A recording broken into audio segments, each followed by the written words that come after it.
When it's time to begin, it's on the Rewind Raw with John Pollock and Wai Ting. The A-Team that makes sense of these things we see in the ring every week on TV. It's Rewind Raw for Monday night. Download it Tuesday morning from the Post Wrestling site. It's Rewind Raw for Monday night on USA Now on the John and Wai Take the mic.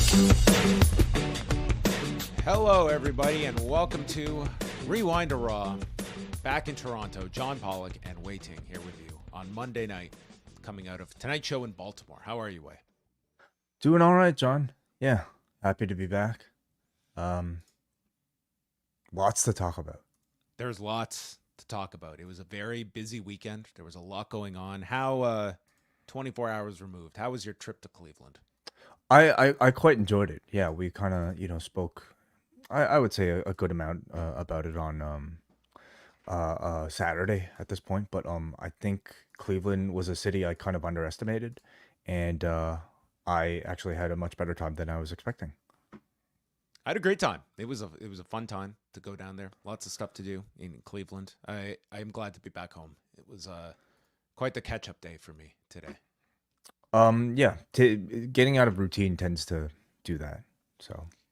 Well, tonight we are going to go through some of the news over the last couple of days, and then we will be getting into tonight's edition of Raw, but want to make note of the continued G1 coverage that we continue to put out on the Post Wrestling Cafe. We're at the midway point of the G1, and coming up later this week, we're going to have several G1 shows coming at you, because after this past weekend shows, I should say, WH Park and Eric Marcotte did a great roundup of the 10 tournament matches, not only giving you their recommended matches, also getting our first not recommended match of the tournament. A review only capable by Mr. Park. Yes. Oh, WH Park in fine form with Eric Marcotte. I enjoyed these two together. They were quite the combo. But later this week, so G1 is running Tuesday, Wednesday, Thursday. So on Wednesday, we're going to have those two shows recapped by Kate from Montreal. And making his G1 debut, Wai Ting is jumping into the deep end of the G1. Are you ready? Not at all. I'm not ready. So, I think that's the way you should approach it, Wai. Kind of, yeah. I'm somebody who's been pretty much like disconnected from it at this point. Like the G1 feels more of a burden than something that like I'm watching to enjoy. So that's kind of the mindset I'm going into. We're already halfway through the tournament. I'm going to be diving right in and trying to catch up on it. Kate is somebody who is very much the opposite. She's been following very closely, so I'll be relying on her a lot. And you know what? Maybe for people that are in a similar position as me, this might be a good time to catch up as well. Well, that's going to come out Wednesday on the Cafe. Thursday, another G1 show, this one hosted by Bruce Lord and Eric Marcotte, as they are going to be going through Thursday's card. So I would say this is the stretch that even if you've been an ardent follower of the G1, it's going to be testing you this week. After back-to-back shows this weekend and then 3 nights in a row, Tuesday, Wednesday, Thursday, I was remarkably caught up on the G1 on Sunday night. Had to digest 10 matches, but I did it. Thoughts? So on the Saturday show, Zack Sabre Jr. and Shingo Takagi, easily the match of the show in that A block one. The A block has not been as strong as the B block throughout this tournament, but you do have Zack and Shingo in the A block. These two did not disappoint. I would say one of the upper echelon matches of the tournament. Just terrific chemistry that these two had, and a great finale stretch that they managed to have. So coming out of that one, Takagi is now up to 6 points, while Zack, that was his second loss of the tournament, and he still has 8 points. He's in second in the A block. The match I really want to highlight is from Sunday's show, which was overall it was a fairly good show, but the match of the show, no question, was Hiroki Goto and Konosuke Takeshita. No surprise with Takeshita, but I will state that now Goto has elevated. I think he has leapfrogged Yuya Uemura when it comes to the second best performer of this tournament, and I think you have the sentimental favorite in Goto, that Takeshita does not have that same dynamic. Goto is the oldest competitor in the tournament. He is now playing that Yuji Nagata role that he was, like the elder statesman of the pack. And in this match, I mean, just the drama of this match, and they had an incredible crowd in Nagoya. And I mean, to me, it was Goto and one of his finest performances. 15 minutes, and it was not just he was busting out like the Kaiten, which is his code red. He's bringing back everything, the Shotenkai, his stalwarts, you know, the GTW, but everything is this struggle for him to get it. Like, it's this monumental achievement when he does it.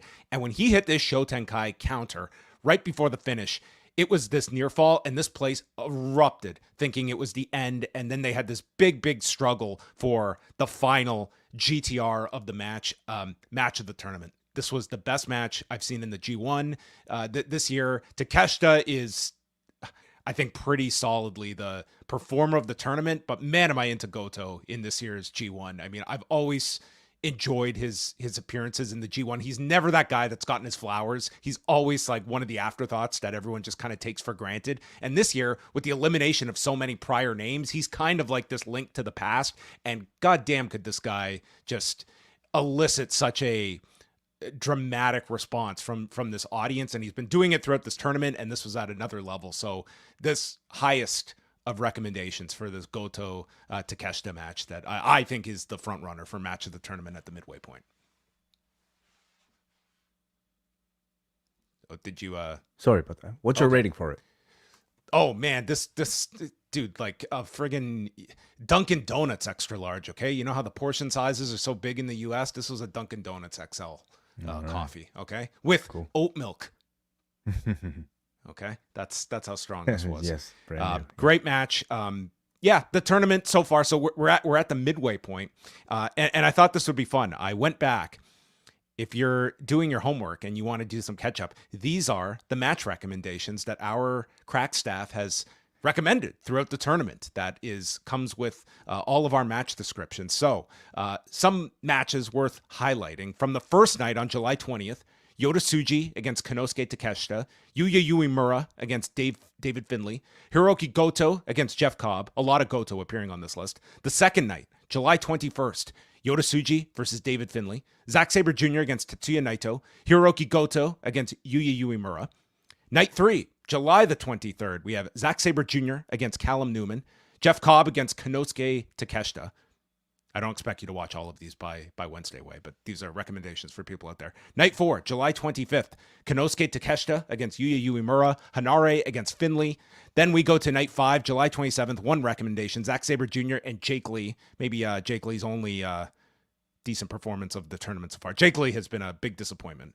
Yuya Uemura against Jeff Cobb from July 28th, which was the 6th night. That same night, Goto against Tsuji, Hanare against Takeshita. Then on July 29th, you had Umino against Zack Sabre Jr., Gabe Kidd against Shingo Takagi. July 31st, night number 8, Uemura against Hanare. And then this past weekend's recommendations, Zack Sabre Jr. and Takagi from August 3rd, and Sunday, Finlay against Bolton and Goto against Takeshita. So those are some of the recommendations from our team at Post Wrestling that have been doing all of the G1 shows, which continue on later this week. We've got 2 shows in Korakuen Hall, with Tuesday's show headlined by Sonata and Shingo Takagi, and Wednesday's show, Goto is in the main event with David Finlay. So he's being put in the big spot on Wednesday's show. So I would say like it's been a good tournament so far. You're certainly getting some great performances. Until that Takeshita Goto match, I wouldn't say anything has like cracked that, like you had like that match of the year type feeling. And I'm not necessarily saying Goto and Takeshita would be match of the year, but it had that feeling of one of the big dramatic G1 matches. But there's been some very good matches throughout, but there's also been some disappointments. I would say the low points have been Jake Lee. I think Tetsuya Naito has just struggled throughout this, and that there's a big spotlight on Naito and him getting through the second half of this tournament. It's been a lot to watch, to the point it does make you wonder, Way, if we see Naito in next year's G1. I mean, it's typical, like they run until the wheels fall off, but the wheels are falling off of Naito during this tournament, and 9 big matches, and he's got several more to go, plus the playoffs. Well, depends if they need him next year to sell all these shows. Yeah, we will see what goes on there.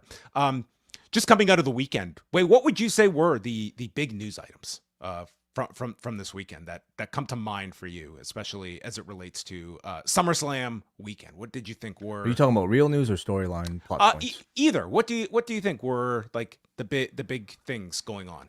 I guess a lot of it was storyline based. It's the return of Roman Reigns, the I guess implosion of the Judgment Day.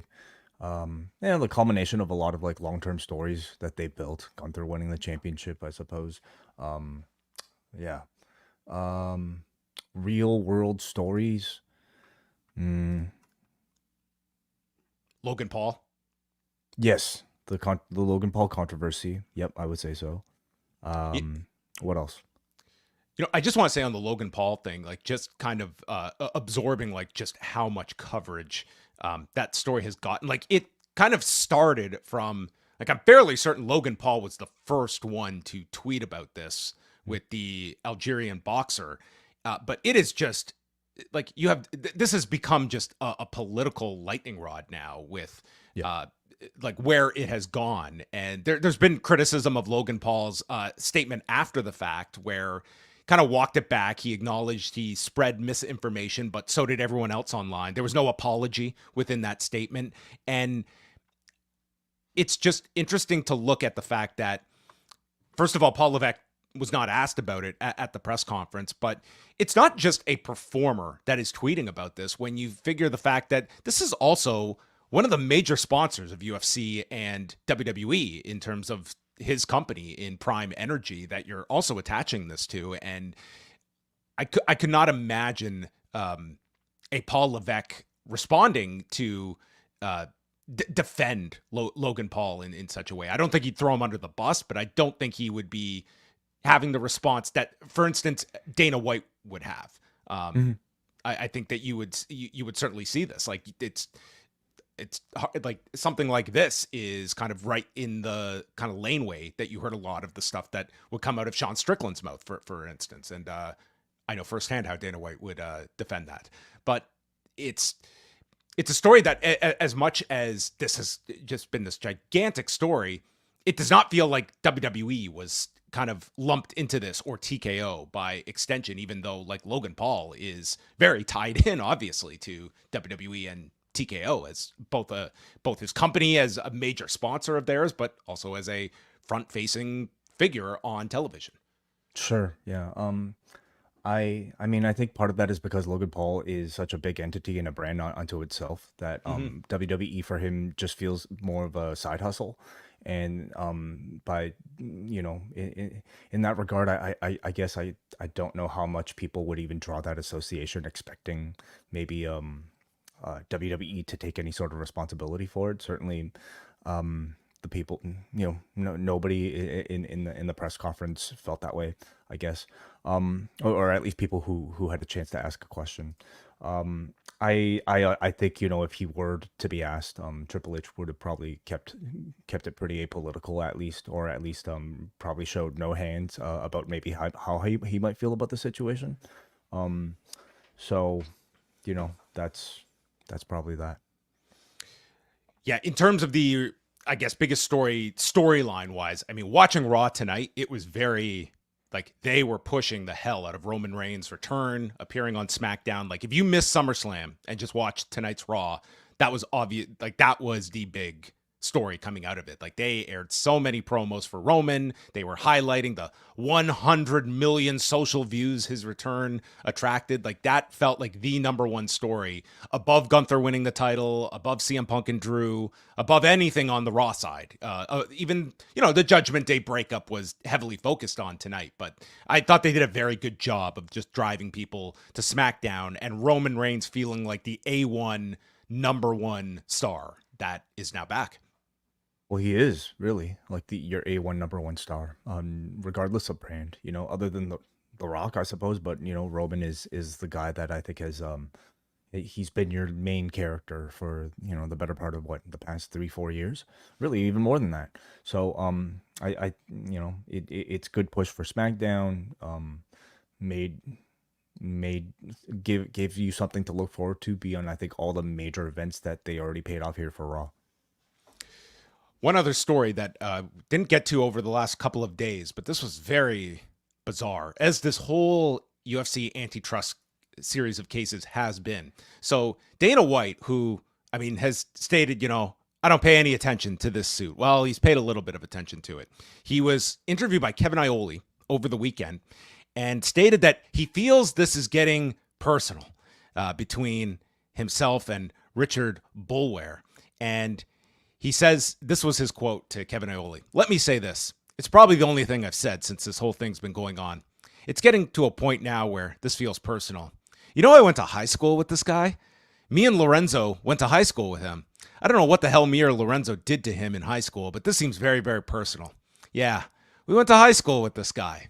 And that transcription coming from MMAfighting.com. So, Wade, this suit has been going on for nearly a decade. Richard Boulware has been attached to this case for years.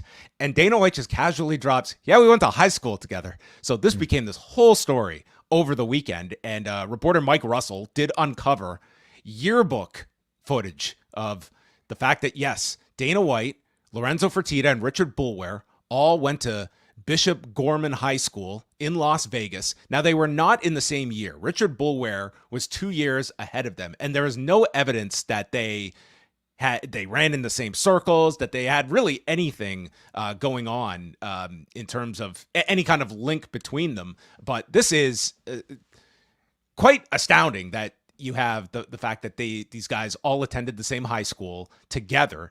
And if the UFC was so gung-ho on getting rid of Richard Boulware, you would think like this detail, they would have like pushed this a lot earlier in the case. And I think it's only now that I don't even know how this, like, did Dana White just casually mention this to the lawyers, like all these years in? Hey, by the way, I don't know if this is actually going to mean anything. I mean, just the fact that you go to a high school, it does not mean that's a conflict of interest.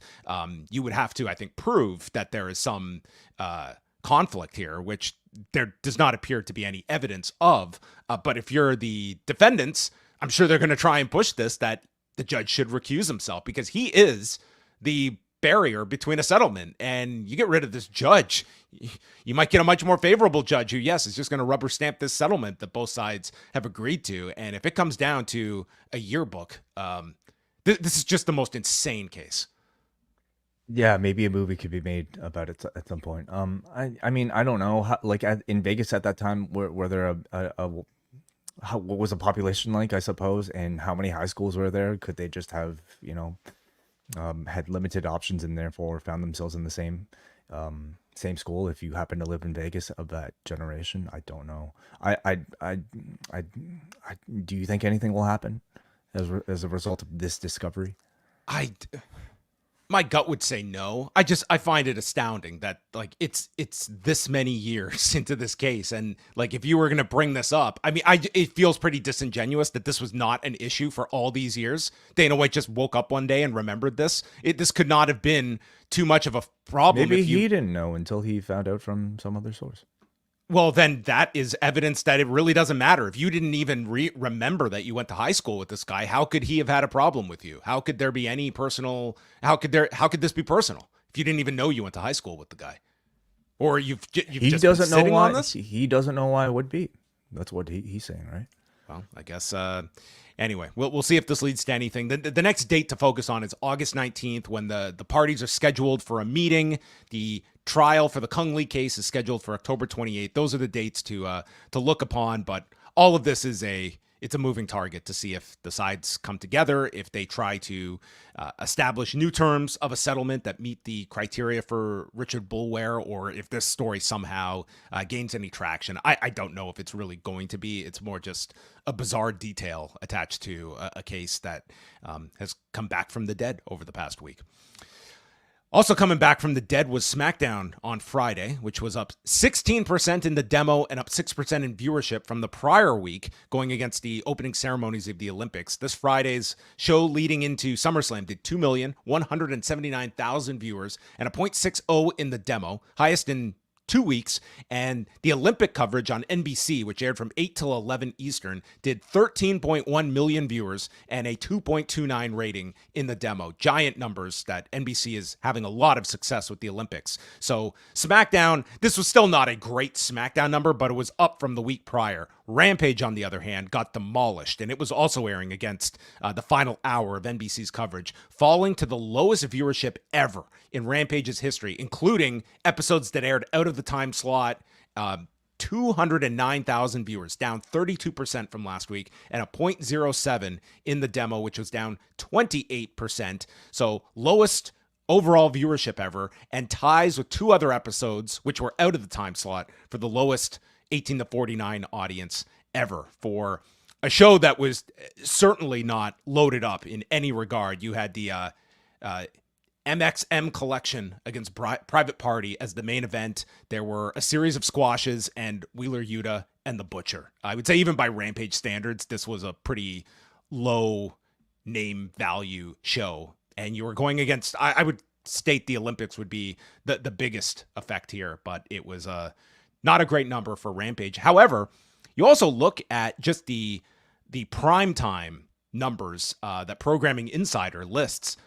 This is still like among the higher cable numbers in terms of just in the demo. It does tell you like a 0.07. It's still going to get you like a respectable finish on Friday nights. Granted, this is by Rampage standards not good at all. I'm not sugarcoating this, but it really does tell you that the bar for success on Friday nights, it's exceptionally low, that this would still be among, the higher watched shows in its time slot on cable regardless. But those were your rating stories from Friday night. Great American Bash, week 2, Tuesday night. Ethan Page takes on Oro Mensah for the NXT title. We have Axiom and Nathan Frazier against MSK, Wes Lee and Zachary Wentz. They are MSK, even with... I wonder if it'll be Nash Carter for one night. Will he revert to Nash Carter for the MSK reunion, or is that... They explain they're MSK when they're a tag team with just Wentz and when it's Wentz and Wesley. Yes. Yeah. Kalani Jordan defends the North American title against Tatum Paxley. Joe Hendry against Joe Coffey, after Joe Coffey had the gall to get upset about his diss track.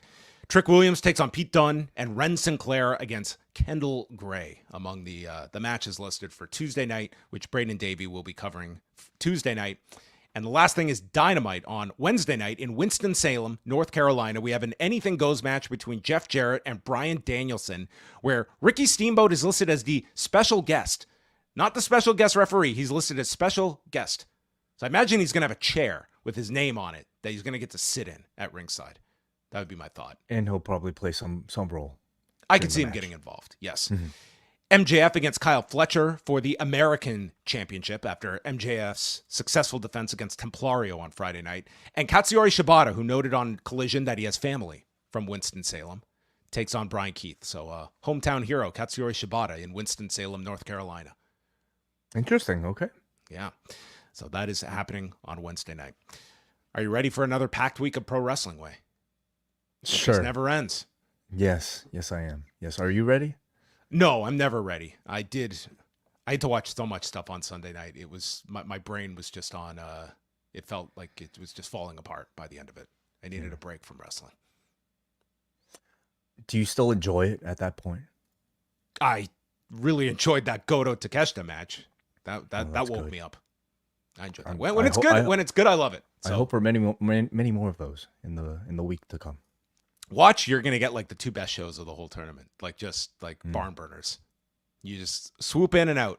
You're just gonna have the big ones this week, the Core Q and Hall shows. All right, all your news can be found postwrestling.com and postwrestlingcafe.com. 4 shows coming your way on the cafe, not just 2 G1 shows. We're back with Rewind to SmackDown on Friday. Your calls will be welcomed after a week off, and then Collision Course returning to Saturday night with Kate and John Cena. Also, a programming note this week, Pollock and Thurston coming a day later on Thursday at 3 Eastern so that we can react to the TKO earnings call, which is happening Thursday morning at 8 a.m. Be up bright and early with Mark Shapiro. If you don't drink coffee that early, Mark Shapiro will be your caffeine fix at 8 in the morning as he's screaming about brand integration. That's how I'm going to wake up on Thursday. On to the show we go. The CFG Bank Arena in Baltimore, Maryland. WrestleTix noting 11,171 tickets distributed for this show, which kicks off with Ludwig Kaiser in the ring to welcome our new champion, Gunther. Michael Cole notes it was the most watched SummerSlam in history, and they've gotten away from sending out those post-premium live event press releases where they give us all their, it was 2 times the viewing of this, it was up 2x this and that, and none of those anymore. However, this SummerSlam did benefit from the fact this was right in the middle of the Olympics, and Peacock, I am sure, has had a giant swing in subscribers that there's probably some impact that SummerSlam received as a result of that. You know, you go from pole vaulting or full contact kayaking, and then you turn on SummerSlam on Saturday night. And did they announce any? No numbers. They've announced no numbers. I'm sure Peacock, I would think at some point they're probably going to give, at some point we'll know what the number was during the Olympics, because that number will be focused upon to see what kind of churn there is after the Olympics if people hold on to it. Because when they ran the NFL game back on earlier this year, that was the thought, was all these people are going to sign up and then they're all going to drop the service. And that did not happen. There was a lot of retention when all these people signed up for Peacock earlier this year. And the Olympics are the next big thing that Peacock had on their calendar this year. So out comes Gunther, and it was a mix of reactions. Like, you had the boos, but there was some not insignificant "you deserve it" chants as well from the crowd in Baltimore. And Gunther says, if you thought my run as IC champion was historic, wait till you see what I do with this belt. And he is ready for everyone. Nothing can catch him off guard. And then he's caught off guard by Randy Orton coming out on Raw. And Gunther admits, that caught me off guard. And Orton takes credit for Gunther being champion because they had a disputed match at King of the Ring where his shoulders were not on the mat, but the ref's decision is final, but Triple H promised a rematch. Orton wants that match in Germany at Bash in Berlin, says, I'm the only guy in that locker room that can match you, and talks about how great they both are, and then says that he compares themselves to Flair and Steamboat. That is what they are promising you on August 31st.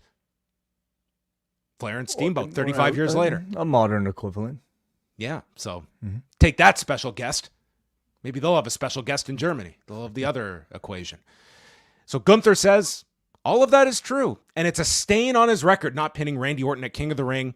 But if the voices in your head think you can beat me, then they're telling you the wrong thing. He accepts the match and then pulls in Randy and says nothing catches him out of nowhere. And Randy comes back and says, doesn't matter. I want you to see it coming. And that's our match for August the 31st with, I guess we should note this at the beginning of the build-up to Bash in Berlin, that this will probably never be repeated on WWE television, that the man was actually born in Austria, but has his obvious ties to Germany. But for this next month, he will be German in the build-up for this. Yeah, my kind of like I guess Toronto, Orangeville type of thing. Yeah, exactly. Yeah. I thought it was a great segment and a great, celebration moment for Gunther here. There are people who might be complaining about there being too much sports entertainment on the show as of late. I do think somebody like Gunther being at the top of the food chain on Raw is sort of a cure for that. Gunther's, as he can't help but do, ushers a lot more seriousness and storytelling into everything he does. And I thought this was your first sample here. I found it interesting how much they were like doing the mutual respect angle between the two of them, because it wasn't so long ago when Gunther was insulting everybody, Damian Priest and everybody in America for being street trash. This was a very straightforward celebration moment for Gunther. Yes, he kind of still had that cockiness and just complete confidence in his ability to keep this championship forever.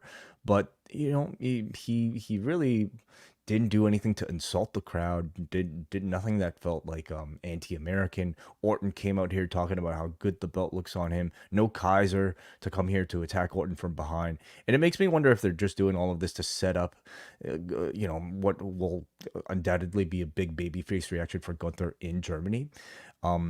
And I find it interesting how WWE, tends to maybe navigate some of that. We've seen it all the time, going into one of these sort of non-North America shows with a hometown representative who's oftentimes a heel, and but usually they do the whole storytelling with them as a heel until the night of. Now they might be starting this already from this point on with Gunther seemingly maybe already in that tweener role, but maybe this is just for tonight, and next week he'll be calling everybody street trash again.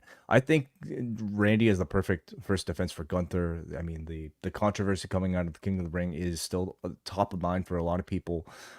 Priest is busy with Balor, of course, so you're not getting to that rematch. Orton is a very justifiable headliner for a pay-per-view really anywhere, and I'm sure the people that are going to be seeing this match in Berlin are happy.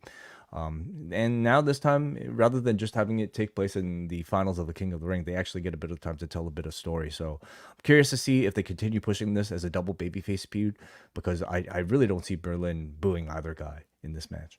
No, and I could see them just building this to have that incredible atmosphere. Like it's a world championship match with two big stars. And I think that's fine to build things like that, where it's just going to be this contest of who's better.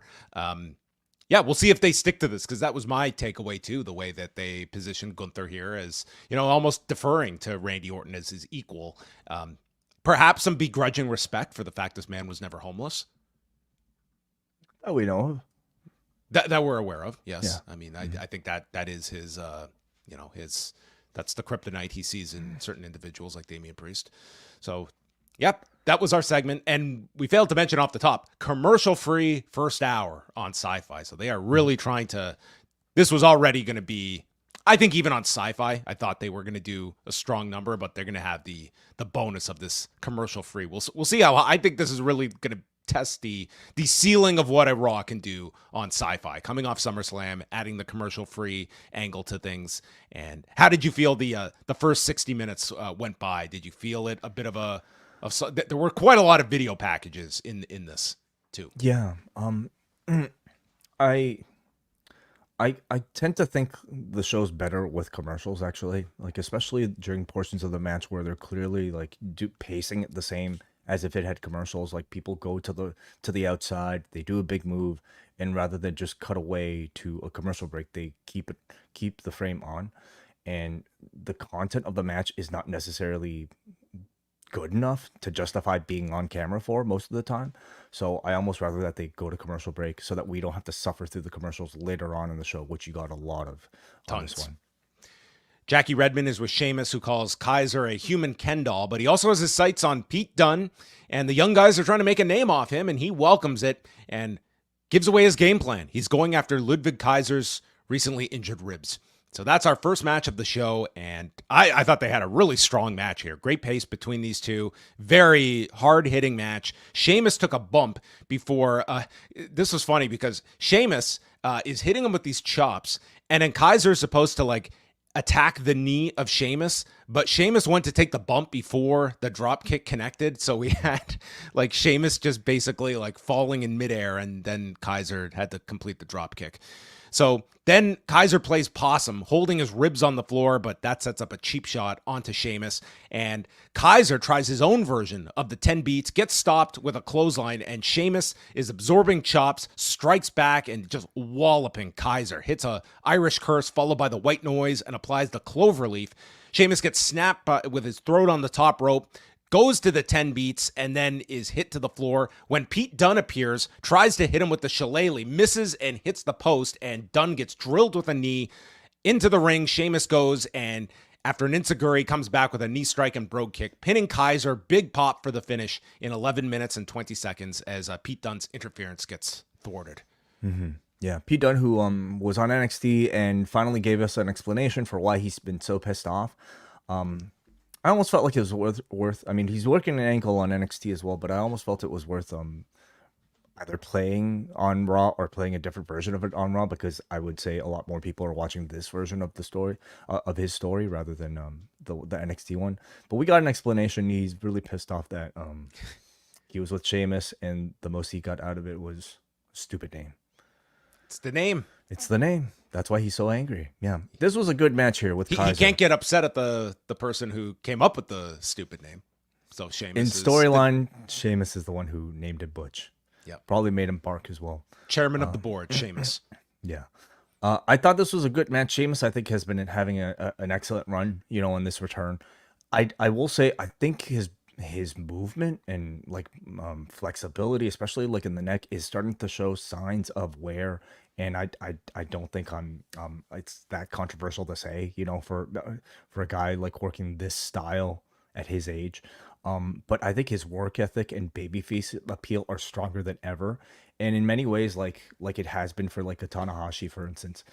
Sometimes the lack of mobility really like actually helps your babyface appeal, because people can like just sympathize with you that much more. But Sheamus is like, he's emptying the tank every single one of these performances. Okay, like his body might not be where it was when he was in his 20s, but he's like working harder than he ever has in every single one of these matches. He just kind of like, he has to live up to this like banger style that he's developed now.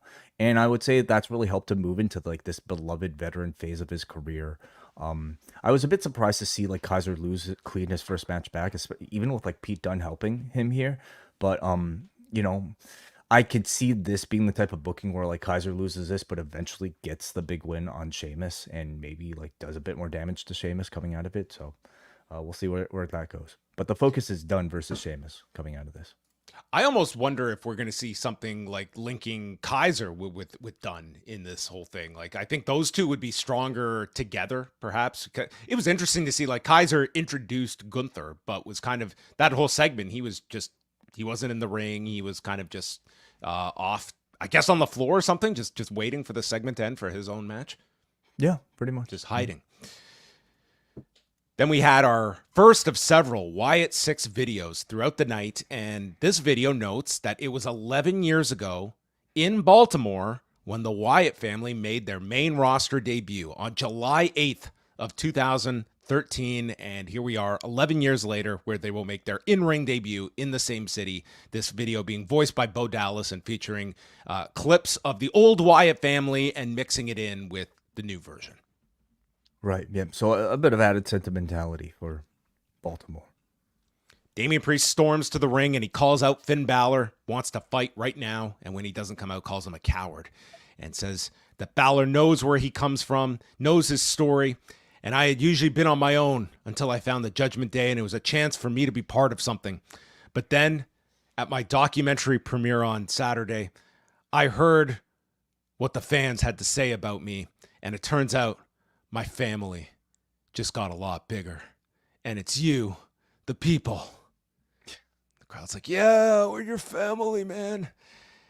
And it was Balor, a You People promo, except I guess as a babyface. The babyface You People promo. Yeah. He says, Balor didn't just take the title from me. He took the title from all of us. And I disappointed my family. And that's the reason that bothers me the most. And Balor, I will be the reason for your pain and suffering. This was quite the character shift for Damian Priest. Well, what, as a guy who now fights for the people and not his own. I felt it was a little strong, just in the.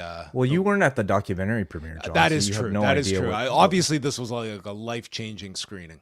Yeah, you don't know what these people said to him after that screening, so.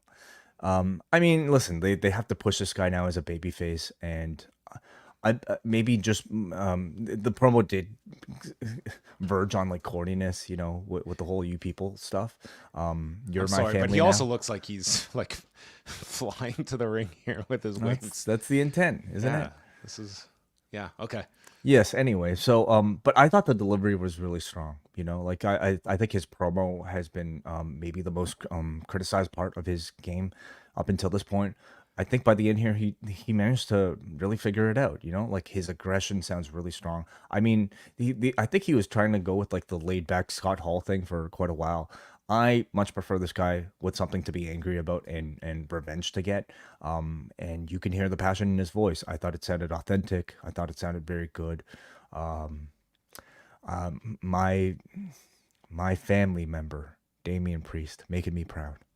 Family. He is fully Vin Diesel now. Yeah, he is. Yes, he should come out in a Charger, shaved head. With a Corona. Yeah, absolutely. Yes. Okay. So then Balor appears on the screen and states that he blames Damian Priest because he is the one that betrayed the Judgment Day. We were supposed to have each other's backs no matter what, and there was to be no leader. But all of that changed when you became champion. And this guy, one of the last people to still have a physical photo. He pulled up this photo, not on his phone. Someone had like a Kodak camera at SummerSlam last year when he faced Seth Rollins. And this was when Priest had the briefcase and was at ringside teasing the cash in and said, are we sure it wasn't a still shot? He just printed, maybe he put his camera up on the TV and took a photo. It still went to a lot of work to. You probably have to go to a Walmart or Staples to, get this thing printed out just to use in this promo. Maybe he's been using it as motivation. Yeah, maybe he has a dark room and he developed it himself. Well, we know he has a dark room. That's where he filmed this promo. That's right. You're right. He just finished developing the lone photograph. Kodak Judgment Day are a photo photography club. We've figured it out. So he says that after this loss last year, you told me to man up and get over it. So I waited a year. Balor's been crafting this for a year. Don't ever interfere in this guy's matches, okay? That's a warning. And Balor says, I'm going to wait until you feel safe and have almost forgotten about me, and I will attack you when you least expect it. And he's going to be there to stab him in the back again and again and again. It almost sounded like this guy was going to disappear for like 9 months and then attack him, but he was plotting this for about 2 hours from now. And then we get the reveal of Balor in his darkroom, and guess what? Guess who's part of the photo company? It's Carlito, JD, Dom, and Liv Morgan, the new and maybe improved Judgment Day. Mm. Yeah, they look like a photo club. Totally. Look at this. They definitely need some light. Yes. I thought this was excellent stuff. They've in one move turned Priest into a top baby face. You're getting Balor up from a position where he was largely seen as a bit of a sidekick or a lackey, I could say, as a member of the Judgment Day. He's now the leader and the only veteran. Well, I guess other than Carlito. But, the most seriously, booked and pushed member of the group. It's been a long time since we've seen a serious Finn Balor. Now the group is fully into its heel role again without the babyface, I guess you could say, graduates of the group in Rhea Ripley and Damian Priest. Balor, I thought, cut a pretty, good, serious promo. His explanation about this being months in the making, I think, gives you some hints about what all the Liv Morgan background teases were about months ago. We've seen Liv in the background have moments with pretty much everybody in this picture, except for Priest and except for Rhea, and they were either talking about plotting this entire thing against the both of them, or maybe they were sharing, focusing tips. Maybe, what film grade to use. But she's been planning this, not just with any single member, as we had suspected. Was it Dom? Was it Finn? She's been planning this with everybody. Is there a chance Carlito was the mastermind behind all of this? Was he the puppet master? Anything's possible. Probably not that, though. So, yeah, a very good segment overall. I think this set up quite a bit for where they were going and aligning Balor's sidekicks here for the next chapter of the Judgment Day divorce. Yeah, so, and, I had wondered what taking Priest and Rhea would do to the Judgment Day. But I think having Dom still in there now harder than ever and having Liv Morgan in the group now hotter than ever, I think continues to make the Judgment Day feel like a pretty strong entity and a complete stable, even without their top 2 stars in there anymore. Adam Pearce meets with Bronson Reed, who complains about not being booked on the show despite beating Sheamus last week, and Sheamus got a match tonight, and realizes I need to carve my own path, which was an ominous warning for what was to come. Lyra Valkyria against Shayna Baszler with Zoe Stark and Sonya Deville in the corner. And they mention that last week, Katana Chance broke her nose when she was hit with the Z360 by Zoe Stark in their match. So no one in Lyra's corner. She's all by herself. There's an arm wringer by Baszler who goes after the elbow of Lyra. Michael Cole brings up that today he learned that Shayna Baszler cooks various soups. Interesting. Called her a unique individual. Okay. Why? Because she makes soups? Yeah. What's so crazy about making soups? What's in the soups? I can't imagine like they're too wild. Like, it's soup. Not exactly like, I appreciate a good soup, but I don't know if I've ever had a soup where I'm like, oh my God, what a unique individual you are. You never had her soups. I mean, I guess so. Yeah. Maybe she likes to put, I don't know, crazy shit in there. Maybe she puts like blood in there or something. She loves to drink blood. We remember that's been established. With her character. So it comes with some iron and maybe that would be weird. Some curry fuda. Fuda clutch. A Shayna Baszler soup stand or like a soup restaurant. Yeah, I'd be the first to try it. Can't wait. There's a gut wrench sit out powerbomb by Lyra, then kicks Stark off the apron and hits a driving drop kick to Deville through the rope, leaves her back to Baszler, who goes for the Kirifuda. Lyra stops it, hits the Nightwing when Deville and Stark run in for the DQ at 3:39. They start beating on her 3-on-1 when Damage Control run out, clearing the ring of the Shooters. The Shooters, yeah. I really do wish like there was this faction had a name already, because I'm very McAfee did refer to them as that. It almost feels like it's a default name until they're assigned something permanent. Just officially give that to them then, because like maybe they will. I like, for me, and the ease of my typing, I just write Team Forehead, and I kind of feel bad about it. So yeah, please give me an official name for this stable. Final Testament video. The Doomsday Clock is going to strike midnight tonight, and everyone freaked out that we were going to get a 4-hour Raw. And he shows highlights of the 10 years of the New Day, and all good things must come to an end.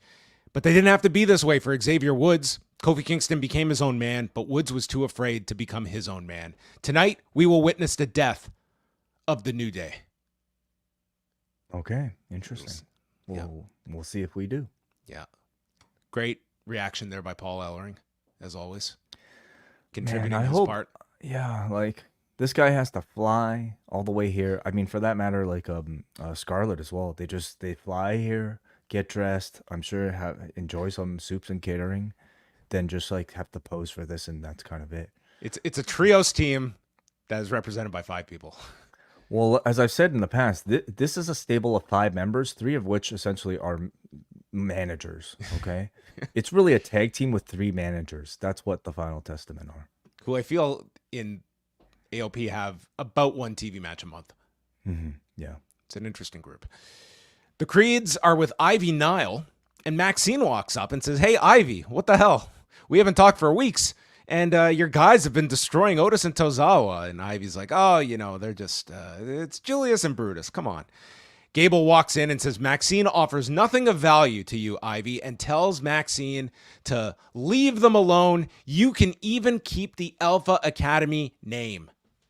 This was the easiest IP battle in the history of litigation, and they are taking down the Wyatt Sicks tonight. Yeah. And we learned that Gable has already, I guess, registered his new name with his new family. A lot of new families forming. You want to start fresh sometimes, you like, the IP is only as valuable as the people that are in the group, right? So he has confidence that he can build something new. Then CM Punk starts off the second hour. Huge reaction for him. And before he can even get into his promo, he takes a moment to congratulate new UFC welterweight champion Belal Muhammad, who beat Leon Edwards last weekend at UFC 304. The amount of people in this arena seemed like it was in the single digits that were aware of who Belal Muhammad was. But I thought a true friend in CM Punk to shout this guy out on national television as the new welterweight champion. You think Belal Muhammad will do the same? Congratulations, CM Punk, on winning, or I guess he hasn't won anything. Whenever he comes back and wins a match, I guess. Okay. Well, as soon as he wins that match, then we'll know. The clock is ticking for Belal Muhammad. He needs to do it in the middle of the octagon, just as CM Punk did in the middle of a WWE ring. This could become like a fun thing if it, bounces back. This is the true synergy that was the whole purpose of this merger. Yeah. So he says he's happy despite losing on SummerSlam because he hasn't been to Baltimore in 10 years. And when he's knocked down, he gets back up. And some people hate that he doesn't stay down. He says, I was told that I would be out for 9 months in January. I did it in 5. Which I think everyone was doing the counting here, and it didn't quite add up, but close enough. How many months was it? I mean, end of January till, let's give him end of July. That's 6 months. So, yeah, okay, well. Maybe he was ready before. He still beat it. He still beat it by 3 months. Well, he's counting to the point where he actually was cleared. Well, I don't think he was cleared 5 weeks ago, but sure, we'll round back for him for the sake of his timing here. It's a tremendous recovery, seriously, for a guy like this, and we know how long he was out for the last triceps tear as well. So he says that. Well, that's what happens when you have doctors that are recommended, rather than, I guess, him having to find his own doctors, as he would say. He could have gone in that direction in this promo. Thankfully, he didn't. He said he is back. SummerSlam was the start of my road to WrestleMania, and the summer of hate didn't begin the way I wanted, but it's still summer. And he needs less talking, more fighting. He wants Drew McIntyre again. But before Drew comes out, it's Seth Rollins, and he comes out. And if Saturday was his ode to Shawn Michaels, tonight it was his nod to Kevin Diesel Nash, because he was out in this whole leather tassel contraption that he was wearing, and says he is in a good mood too, because after 10 years, it's finally time for me to put you in the dirt. And they are about to fight, but Drew McIntyre appears in the audience and gloats about the win. Punk, you brought the fight. You proved you can still go, but you're no longer the best in the world. I am. And he shows off the bracelet, and this is too much for Punk. He's got Rollins in his crosshairs, but that goddamn bracelet, and he runs out into the crowd, runs after Drew, and that eliminates those two from the equation. And as Rollins is left in the ring, Bronson Reed jumps him out of nowhere, lays him out with a DVD, pair of sentons, and then one tsunami. 2 tsunamis. The officials are in. They're checking. Reed climbs back up. He hits a 3rd tsunami. He climbs up and hits a 4th, a 5th. And every time the crowd is just enjoying this more and more. They're treating this like it's like this guy is just like hitting home runs blindfolded. They're amazed by this power being demonstrated. They're chanting one more time at Reed, and he hits a 6th tsunami. Rollins is coughing up blood, and then he climbs up for another. They finally get Rollins out of the way, and the crowd actually boos when Rollins is away. They were so into Bronson Reed hitting these tsunamis. This reminded me of like Vader taking out Gorilla Monsoon. I thought this angle was great. This was the best thing they've done with Bronson Reed, period. I'd include NXT. Like, he had much more to write home about at NXT than the main roster, but this to me was the strongest angle they've done with this guy this whole time. It was a very old school feeling type of angle to me, and for me, it reminded me of Yokozuna hitting 3 bonsai drops to Hacksaw Jim Duggan in a row. As a child, that was like a moment that I think I was. What if he had buried Seth in the American flag after this? That would have just kind of made it even worse. But yeah, like I thought Hacksaw Jim Duggan was dead. And maybe some children out there, or were crying, to their parents. What happened to Seth, mommy? Well, turns out he didn't put CM Punk in the dirt, but someone else did. No, he got swept up here in the tsunami. This was great, and you're going to get a hell of a match out of these two as well. And this, I just thought this, like, you made a guy on Raw. Like, this instantly elevated Reed. I don't think anyone saw this being a fallout program when you had really set up this, like, three-way program that you still have Rollins attached to with Drew and Punk, but this certainly feels as though this is going to occupy Seth and keep Drew with Punk.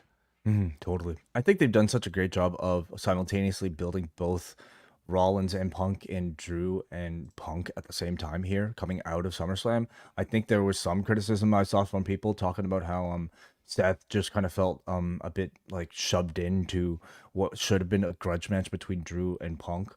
But I think they managed to do it in a very like organic way, or at least in a way that like simultaneously makes both of those programs feel hotter. I think Rollins versus Punk feels hotter than ever, with Punk attacking him at SummerSlam and then them nearly coming into blows tonight. Like, tonight was essentially, hey, we're about to give you the match, but just wait, we're gonna get to it later.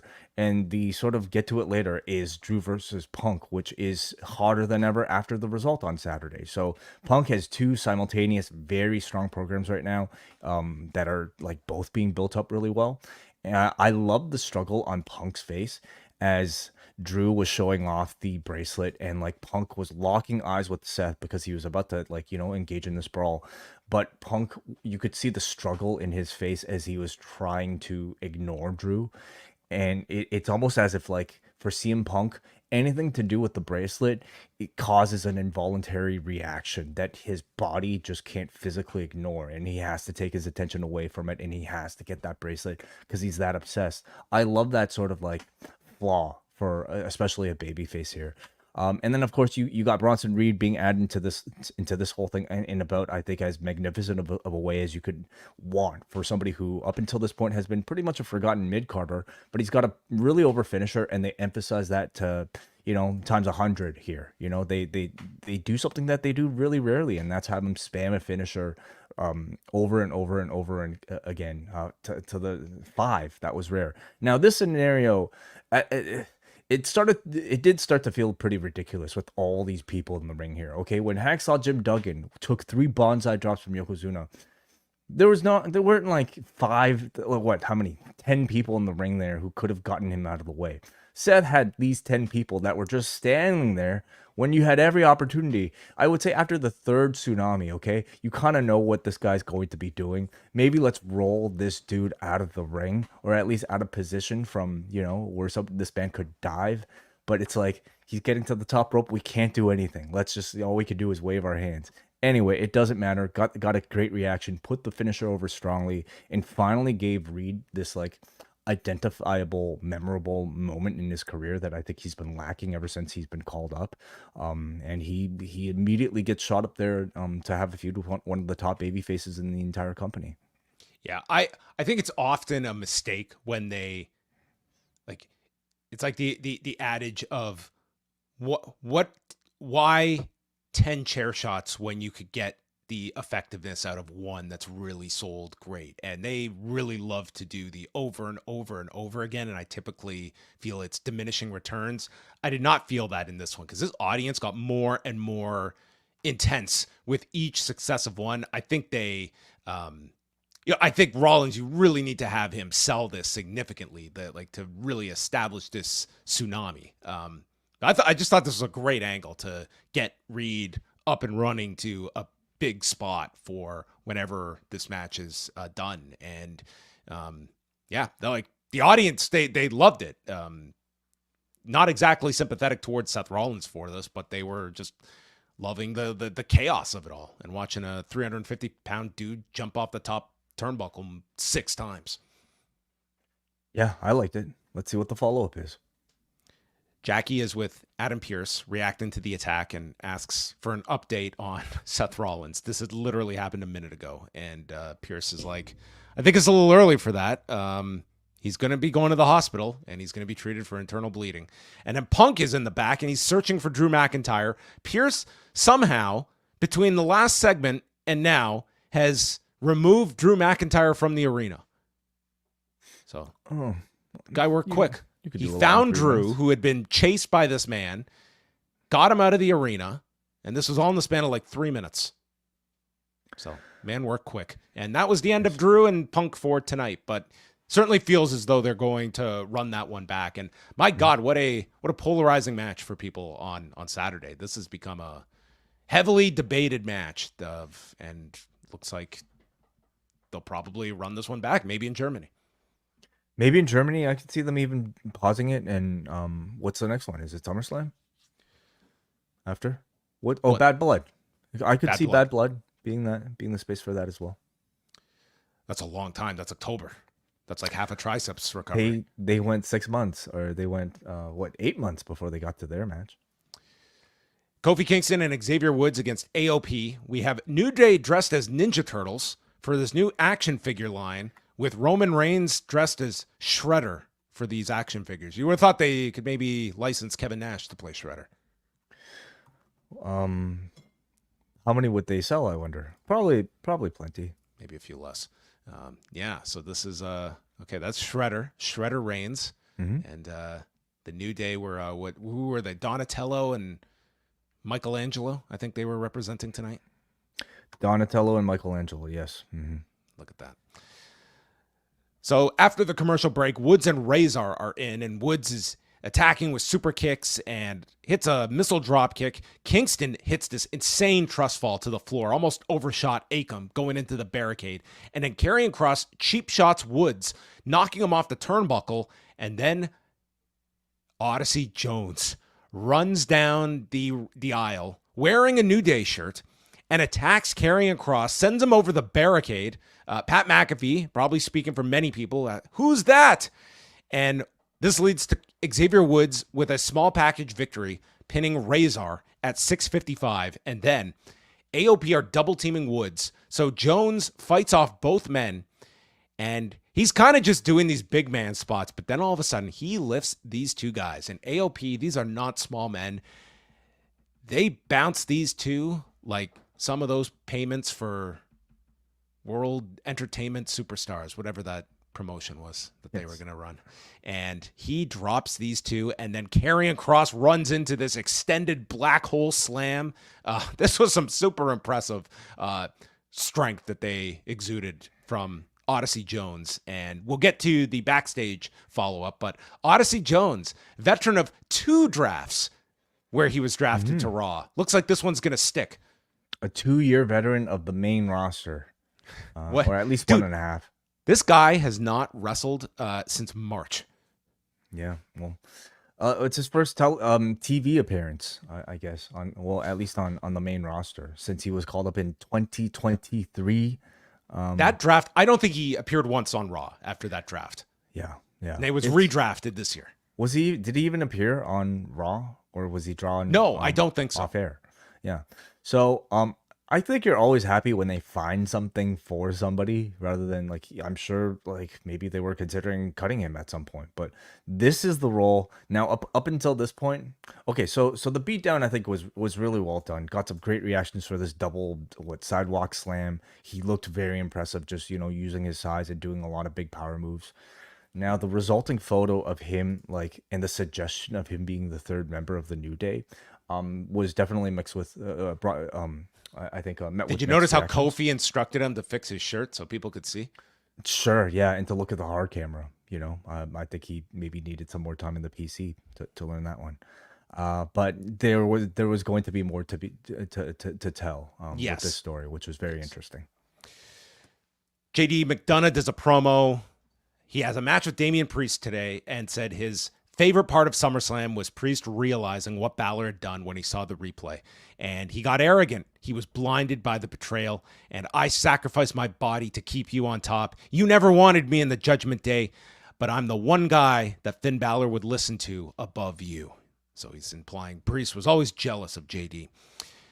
Odyssey Jones is with the New Day in their locker room, and Kofi explains to Woods that he struck up a friendship with Odyssey Jones at the Performance Center while he was rehabbing.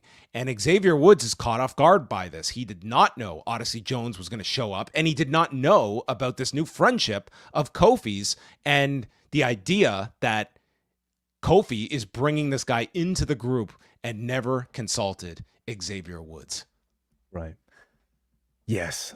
I find it very interesting. So, Kofi and Odyssey in this scene, they're hamming up these celebrations to like an obnoxious, unrealistic level. Well, that was great. Like they were really palling it up like as if he was already a full-fledged member.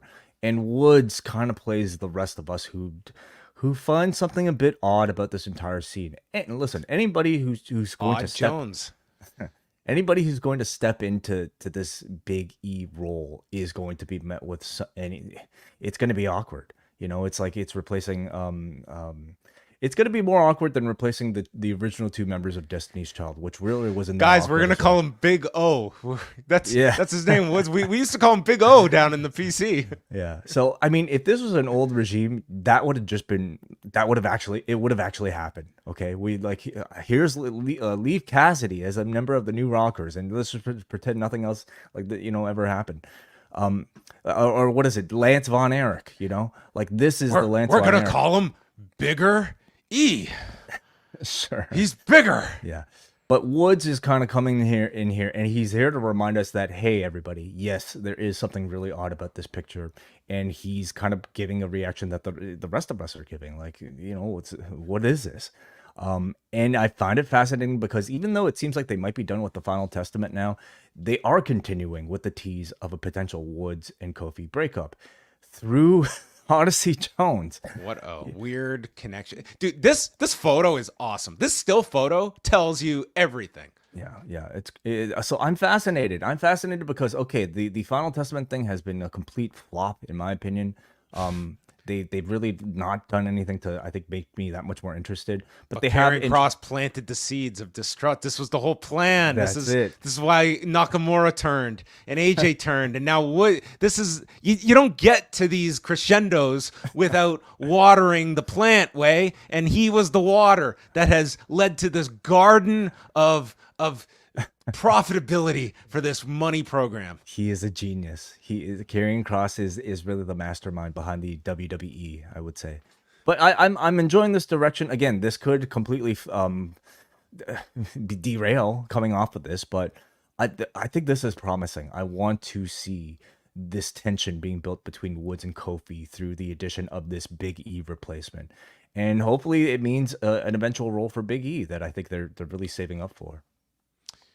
I think ultimately it's like he either endorses him or he denounces. There's no endorsing of this. This is if the resulting picture of this is Kofi Kingston breaking off on his own as a heel with Odyssey Jones as his like bodyguard, taking on like an Xavier Woods with a more kind of like serious babyface singles momentum, then I think that's a great result. I love this shot of Xavier Woods, like just perfect for the scene. A-Town Down Under against Awesome Truth. Michael Cole made a Mid-South reference here. I don't know in relation to what here. We had a tag match. Miz gets the tag, double flapjack. He's doing his version of a comeback. Hits a high cross.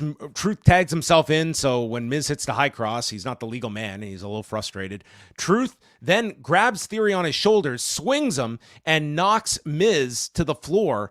And then Theory capitalizes, hits A-Town down, pinning Truth in 7:33. Miz looks upset, but then they hug it out. So the long burn for this one continues. Yeah, they're really kind of like, stopping with this one. And they've kind of just stopped with the Theory Waller stuff. You're right. Yeah, they're both going through their breakup teases. Mm-hmm. Priest does his promo, says this beating on JD has been coming for a long time. No one wanted him in the Judgment Day except for Balor. You're too dumb because you're being sent by Balor as the first bullet, and I'm going to send you straight to hell. So this guy's definitely finding his voice. Mm-hmm. Kathy Kelly interviews Braun Breaker, says it's been less than 3 years since I debuted in NXT. I'm already the IC champion. I'm not the target. I'm the hunter, and I'm coming for everyone. This champion was born for him. This championship, born for him. Who 20 years before he was born, this title was conceived for him, and says that no one on the planet can take this nameplate off my belt, which is not literally, but you need a special tool to get it off, I guess. This was non-press conference Braun. It was a very different Braun from the one we heard at the press conference. So I think he's retaining very much the same character, somebody who's incredibly intense and very cocky and determined, and he really is being given I guess the Goldberg role minus the streak, just the Goldberg intensity, I suppose, and the dominance, and a very good, very confident promo I thought from Braun.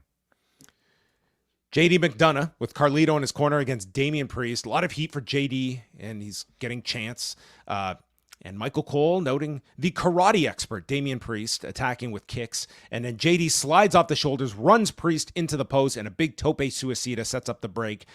South of Heaven attempt, JD lands on his feet and hit this great top rope moonsault. Priest kicks out at 2 and hits the flatliner, returning to his feet, fires back with kicks, big forearm smash, and a broken arrow. Pounce sends JD over the desk, and then inside the ring, hits a rebound lariat, knocks Carlito off the apron, and then the straps come down, and he calls for the South of Heaven when when you least expect it, Finn Balor jumps him for the DQ at 10 minutes and 20 seconds. All of Judgment Day attack as Liv Morgan watches on, but then Priest is fighting them off one by one until he's left alone with Finn Balor, and he lifts him for the Razor's Edge. Liv Morgan pulls Balor to safety, and Dominic is in with the chop block. And with that, Rhea Ripley's music hits. She comes out to a gigantic pop, sprints to the ring, and catches Liv as Dominic runs for cover. And Liv is left here to get posted. And then Rhea tries for the Razor's Edge onto the desk, but Dom returns, rescuing Liv. And JD is left with Priest and Rhea, who attack him with a headbutt and South of Heaven. And it's Priest and Rhea hugging together. So keeping an alliance between these two as they move forward. Yeah, ultra strong. Oh, what do they call them? The twins of something. Oh, the, God, the did they have darkness some- twins or something. Oh, Jesus. Okay, whatever. Something like that. I don't know. I thought this was a really, really great closing angle here. They very successfully heightened Priest's babyface appeal by putting him in that 4-on-1 beatdown, and they took it even further by having him like essentially Hulk out of it, allowing him to finally get face to face with Balor, who barely escaped thanks to Liv Morgan, and that gave us a very easy transition to the Liv and Dominic and Rhea Ripley focus of it all. I thought the catharsis was like really strong the moment she got her hands on Liv Morgan and was able to at least send her into the corner post. Dom, of course, like here's the thing, like anytime like one of these two gets the upper hand, you have another member there to pull the other to safety, and they played with that tension, I think, so incredibly well. They've done a great job of turning both Priest and Rhea into super hot baby faces coming out of the group. And I mean, that so much of that came from the great work of Dominic and Liv Morgan and Finn Balor, and just, obviously the writing that's been attached to all of this as well. But everybody in the Judgment Day storyline has come out of this stronger as a result of Saturday. Liv, Dom, and Balor are much stronger, serious heels coming out of it. Priest and Ripley are huge baby faces now. So everybody, in this next chapter is in a really good position. Bit of a lateral for Carlito, maybe. A bit, yeah. JD moves up, I guess, a little. How did you feel the follow-up to Rhea? Because it feels as though you had to do this turn, and I think on Saturday, the last thing the audience wanted to see was heartbroken Rhea Ripley. And it's like she was betrayed, but now we're on to the revenge version for Rhea Ripley. Like this is purely revenge? about violent revenge instead of a heartbreak or being on the verge of losing or crying over the loss of Dom, which I don't think people wanted to view this character going through.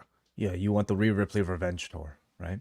Yes. On Saturday, I wasn't so happy seeing like Rhea Ripley essentially like be manipulated and get played. I thought the character was supposed to be smarter than that. But I understand you need to get to that point in order to get pissed off Rhea Ripley revenge tour Rhea. Like she had to have been wrong, and she has to sell, the suffering of a heartbreak. I guess it almost, I wish like there was a bit more sort of like, I guess layered thought into her finally getting cheated rather than just having it be pretty straightforward. But I mean, the moments here I thought were so effective. And again, like just satisfying, I want to say. You're talking about an audience that really wants to see both Priest and Rhea get their revenge on Balor and Dominic and Liv. So all of that has been very successful. As Damage Control's on the way to the ring, they are jumped by the shooters and they take out Dakota Kai, injuring her knee, the one in the knee brace, and that takes her out of the match. So the shooters come out. Deville mocks Dakota Kai, thinking there will be no match, but instead IYO SKY enters with Kairi Sane. So it's IYO taking on Sonya Deville, and Pat McAfee refers to Dakota Sky, which is quickly corrected by Michael Cole. Deville sends IYO into the steps. We go through the commercial, and IYO hits the bullet train attack, which are the double knees into the corner. Stark then saves Deville, so Sane goes after her. Sky tries to dropkick Baszler and gets caught trying for Deville's advocate, but that's blocked. Sky and Sane then both climb on top of the post and turnbuckle, and we get a simultaneous over the moonsault and insane elbow to the floor that was timed out very well. Sky then hit another over the moonsault to pin Deville in 9 minutes. Mm-hmm. I actually thought the match was a little messy and a bit rushed in parts, and maybe just an off night. To my viewing, maybe not to yours, John.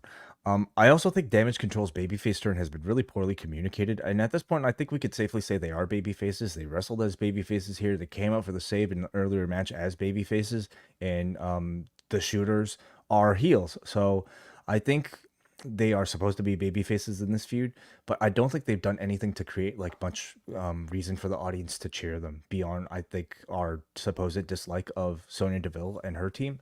And that's just not enough, you know? Like, we went through all these weeks of what? IYO and Damage Control being embarrassed by Lyra Valkyria, and they vowed to change, and they changed into leather outfits, and that's kind of been it. Like, we haven't really sympathized with them. You ever gone all leather? No, I've not. It's a big change. I guess so. But I didn't necessarily get people cheering for me either, you know?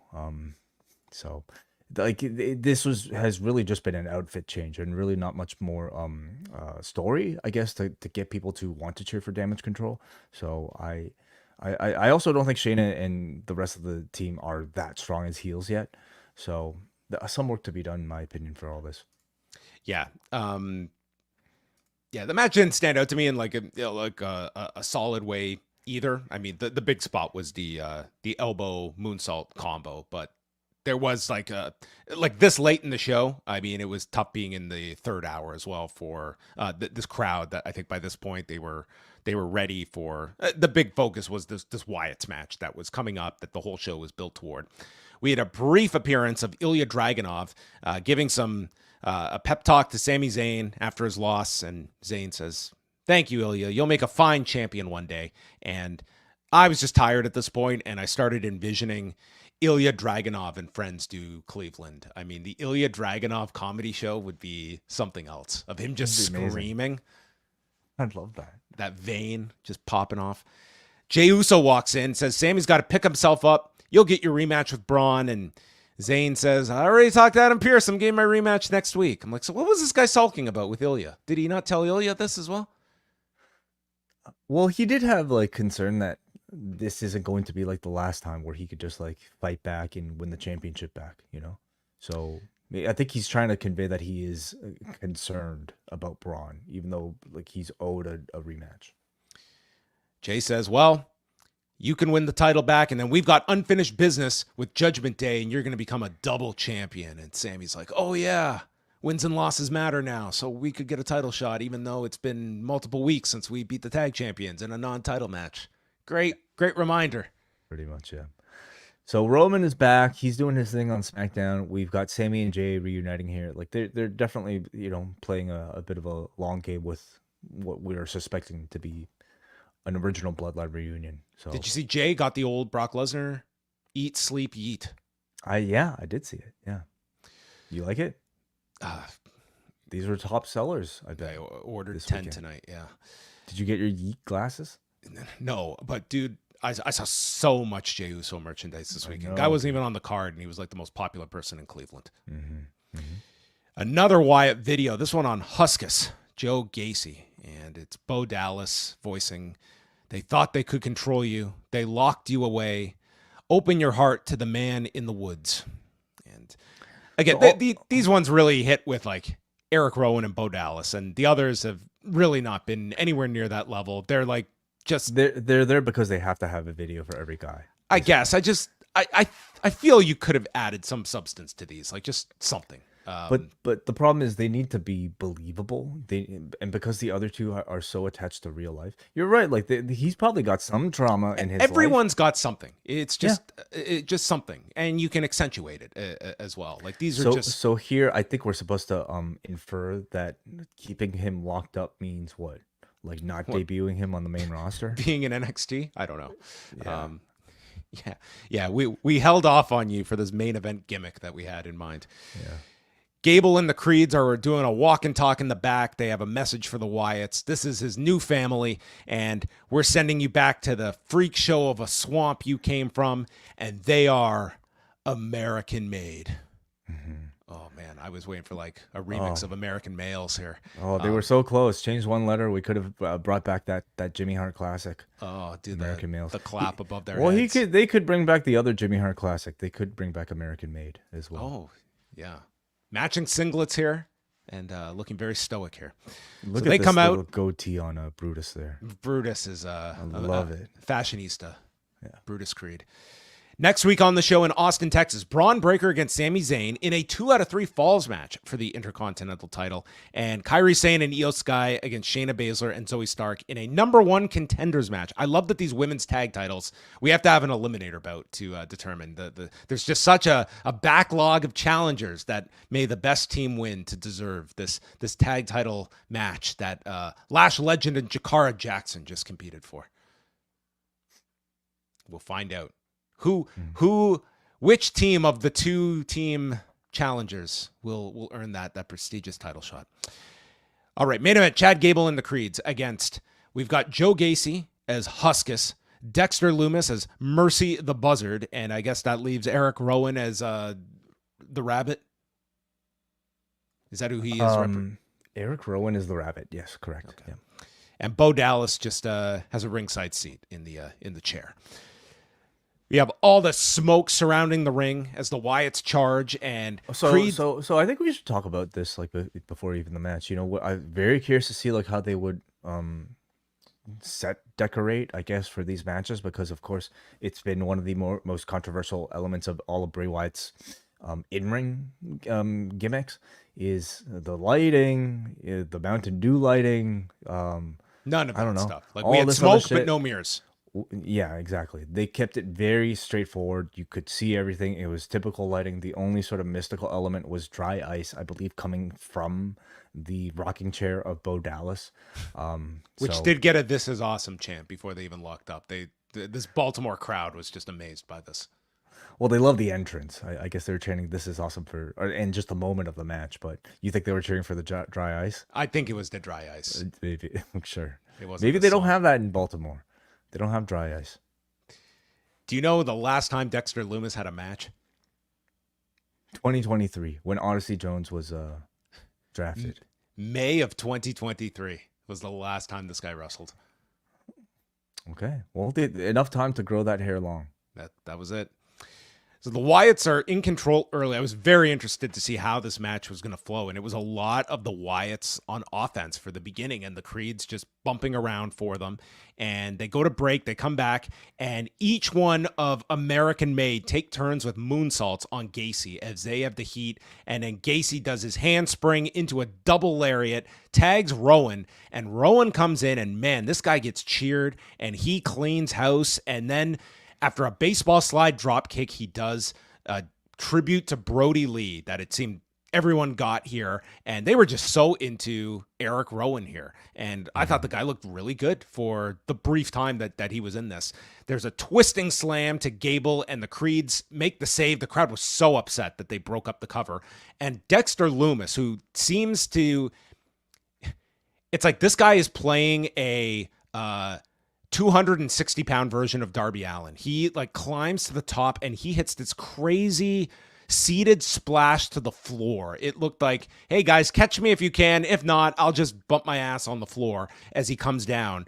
Like everything he does looks really uncontrolled. And I say that in a good way because I don't think the character should be doing pristine, smooth looking moves. This guy should look like he's got like sciatica while he is leaping off the top, and that's kind of what this looked like. As So that's a cool name for a move, sciatica.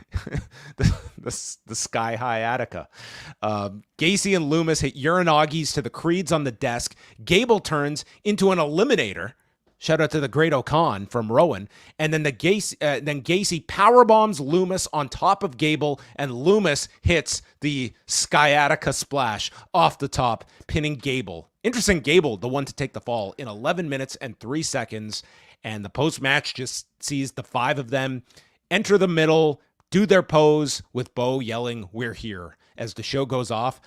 I would say, based on the quick reaction I saw afterward and the audience here, I would say this got a pass. Not like as in just like this worked for the audience, that they passed this first test of doing an in-ring segment with the Wyatts. Yeah. I thought it was a good debut match. I mean, and this was the biggest challenge of this entire group's success, in my opinion. And they had 3 really great opponents for this as well. Well, to me, the challenge was, okay, like, we know the production is going to be strong. They I think they found a great way of introducing the group. They found, essentially they're doing the same Bray Wyatt entrance, except like, times 5. And they did a great job with that. They did a great job with the vignettes. Can this whole thing hold up in ring? And I think we are clearly seeing that this company has learned from their mistakes with Bray Wyatt's various gimmicks. They are choosing to go a very straightforward path here. These are not mythical or mystical creatures 24/7. They're disgruntled employees who are choosing to embody the costuming and the spirit of these characters because they find, I don't know, like strength, I guess, in wearing these sort of outfits.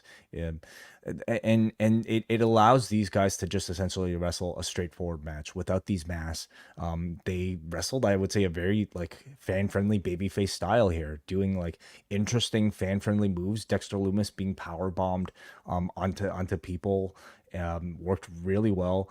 I think Eric Rowan coming in, playing the powerhouse, doing like a big babyface clean house type of comeback was very effective. Dexter Lumis, I would say, has always kind of wrestled this style, but I think with the gimmick this over and tonally fitting, like the stuff he does with the stalking and like the crawling on his hands, all of that works a lot better under the Wyatt Sicks. And I would also say the same with Joe Gacy, who he's always done like that upside down in the corner thing. I always saw it as a bit of a Bray Wyatt ripoff, but now it works really well as a tribute. So, just having the gimmicks and having like the context of this has actually made what wrestlers they were actually better, in my opinion. And they got by with having these 3 do the majority of the wrestling, and the match got over, and it became a success by the end. And you have to credit the Creeds and Gable, who worked their asses off, not just in the lead up to this, but in the match itself, selling their asses off for the 3 of them. You probably couldn't have asked for a better group. They were excellent too. I don't see them just being written off from this entire feud. I see it continuing, and I see it with the Creeds and Gable. You know what? Maybe the Creeds and Gable move on to Tozawa and Otis at this point. But the job here was to make these 3 look amazing, and they did.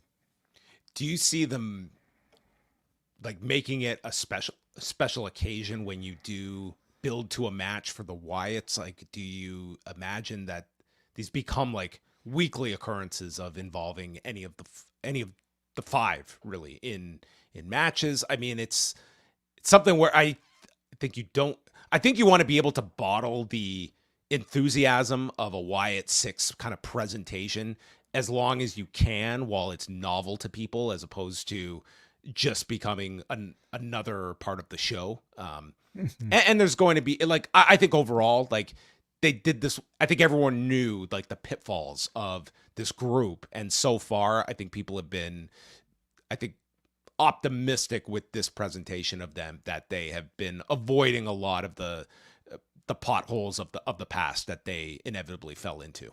Yeah. I think that would be wise, to keep these appearances at least like in ring pretty sparse and special. I think they first of all have to like wow people enough with their in-ring style to make it feel like a worthy attraction, and they did well. Now, is it the type of like match that I'd be like, wow, I can't wait to see the next Wyatt's match? Not necessarily yet. Like, I don't think they're that strong levels of performers. But still, it's the entrance that I think is still the main draw, and just to be able to say you saw the Wyatts wrestle, I think that's still a big draw. I think this works for TV. Truly. Yeah, like, I think so I too. thought this was a smart way to do it on TV, and let's see what this builds to on in a third hour too, which ultimately is the tougher hour to maintain audience. And you've also set aside Bo Dallas as well as Yep. the like Nikki. building up a match to him down the road, which maybe that is something for a Chad Gable if they continue this or they go elsewhere. I have a hard time believing that they're just going to cut this off, but this was very definitive in terms of the loss and the leader taking the fall too. This was them like not being able to hide behind great editing or like really good production. This was just go down to the wrestling, and they delivered a strong match. Now, like Bo Dallas is going to have to do the same. Nikki Cross is going to have to deliver the same. Better matches that we've ever seen from them on the main roster, and the challenges will continue. But up until this point, they've done really well with this gimmick so far.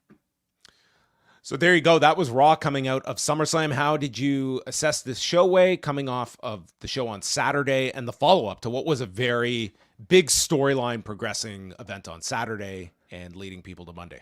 I thought it was a good Raw. I thought they kind of satisfyingly gave you follow-up to the main story, which is, of course, the implosion of the Judgment Day. So you had a great segment, in my opinion, with Rhea Ripley and Damian Priest nearly getting their hands on the group, but Priest and Ripley finding strength in, I guess, supporting each other. You had Gunther's big celebration and a big tease, I guess, a main event already for the next pay-per-view being set up with Randy Orton. You had CM Punk and Drew McIntyre and Seth Rollins continue their thing. Maybe even the highlight of the show, you could say, was the Bronson Reed attack on Seth Rollins. Constant I'd argue it was. I thought that was the best angle on the show. Constant elevation of like new talent, I think is always like wonderful to see, and they were very successful, I think, with Reed here, and also in continuing to heat up Drew versus Punk, and also Rollins versus Punk as well. So yeah.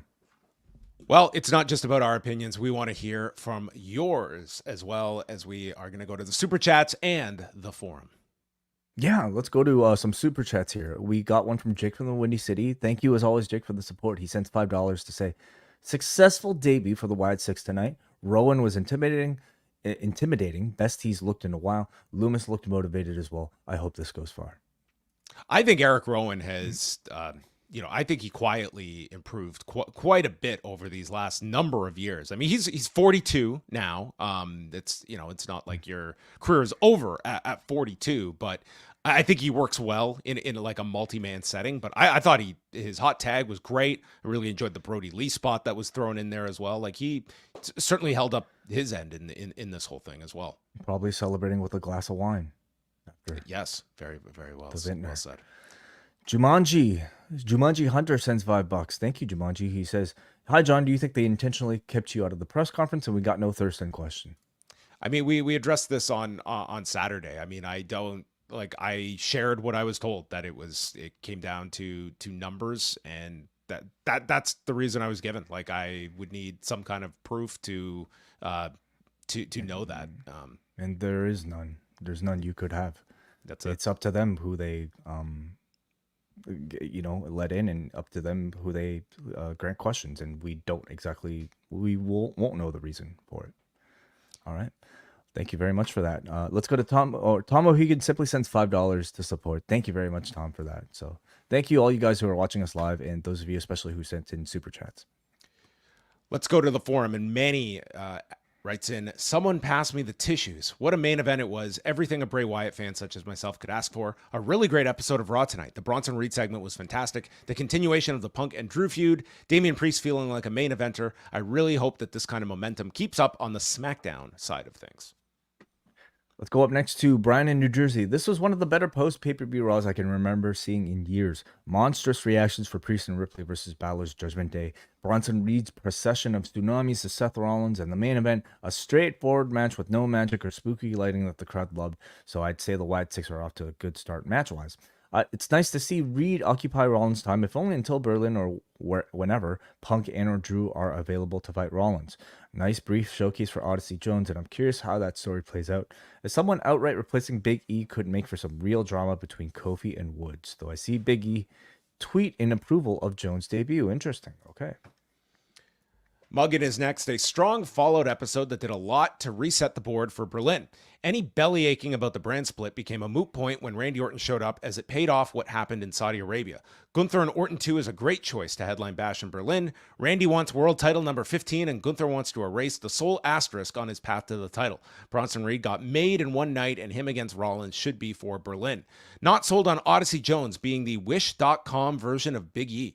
Rhea and Damian versus Judgment Day 2.0 is off to a hot start, and the main event was a cathartic ode to Bray Wyatt. No Gacy, Loomis, and Rowan got to have a straight-up six-man tag without being hamstrung by any hokey tricks. This could actually work out, he says. Let's go to Jeremy in Texas, who says, the Judgment Day is reborn. Odyssey Jones is alive and off the milk carton after being drafted to Raw last September, and the brand split is dead for now.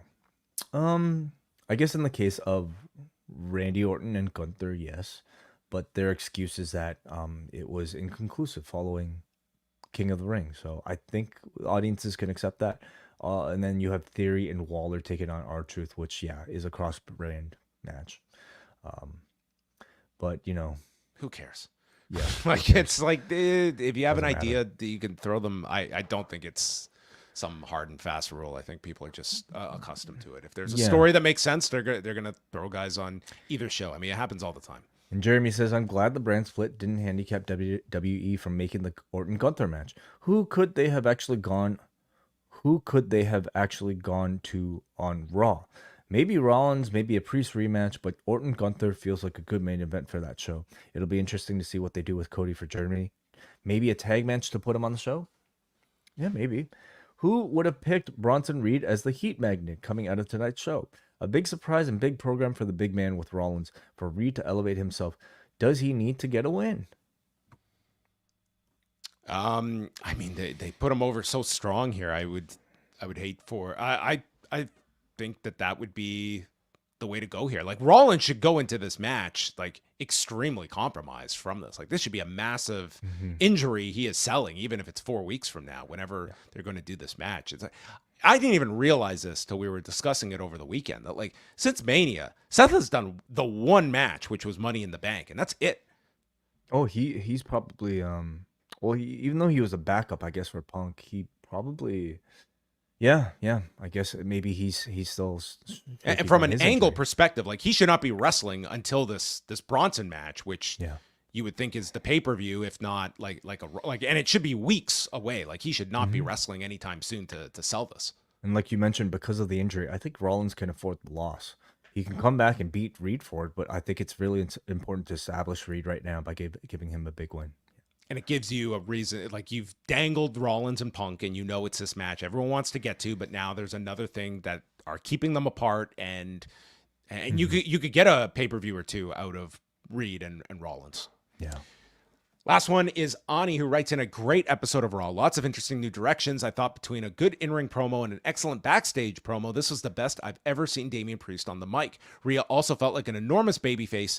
Thought Punk came across as a very likable one, and loved the Seth freaking Reed angle. I hope this means Punk and Drew can resolve their feud while Punk and Rollins is on the back burner, even though they've dovetailed both with great storyline justification.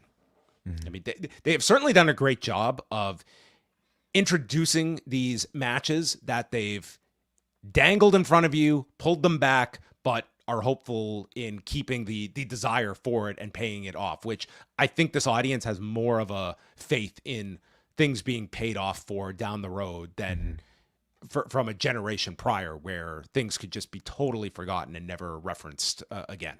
Agreed. What was the last time we had a Bad Blood pay-per-view? 2004. Okay. So there's no longer a Hell in a Cell pay-per-view, but every single edition of Bad Blood has featured a Hell in a Cell, including the first one, which featured the debut of Hell in a Cell. So I don't think they're just naming it Bad Blood.